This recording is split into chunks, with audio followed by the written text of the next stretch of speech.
Economists like to tell us that the purpose of markets is to allocate scarce resources. What a downbeat idea. Free markets are about creating resources, turning scarcity into abundance by meeting the needs and wants of millions of people. There is no better illustration of this than the achievements of retailing innovator Frank Winfield Woolworth.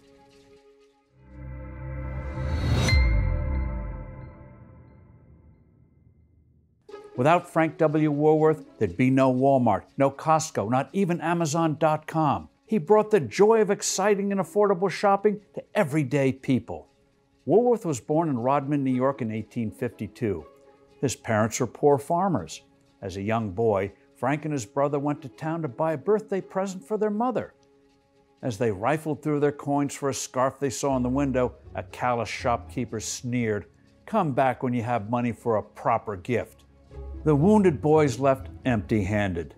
Frank told his brother that one day there'd be a store where people could buy 5 or 10 items for 50 cents, and the staff would be helpful, whether you're rich or poor. Woolworth sought to escape poverty by getting a job in a retail establishment, but no one wanted an inexperienced farmhand who didn't own a suit. Finally, the proprietor of the local general store allowed him to work as an unpaid apprentice. Then one of the store owners asked Frank Woolworth to set up displays. Turns out he had a gift for it. With just a bolt of red fabric, he created eye-catching arrangements that sharply boosted sales. Emboldened by this success, he left for a higher-paying sales job at another store. He was a total failure. Eventually, he returned to his old employer. But times were now tough. The nation was suffering a severe slowdown. Nothing was selling. Then Frank worked his magic. He set up a table of unsold goods with a sign that declared, "Any article on this counter, 5 cents." The items sold out. Frank wondered, what if a store sold everything for 5 cents? Backed by a former employer, he opened his first 5-cent store in Utica, New York.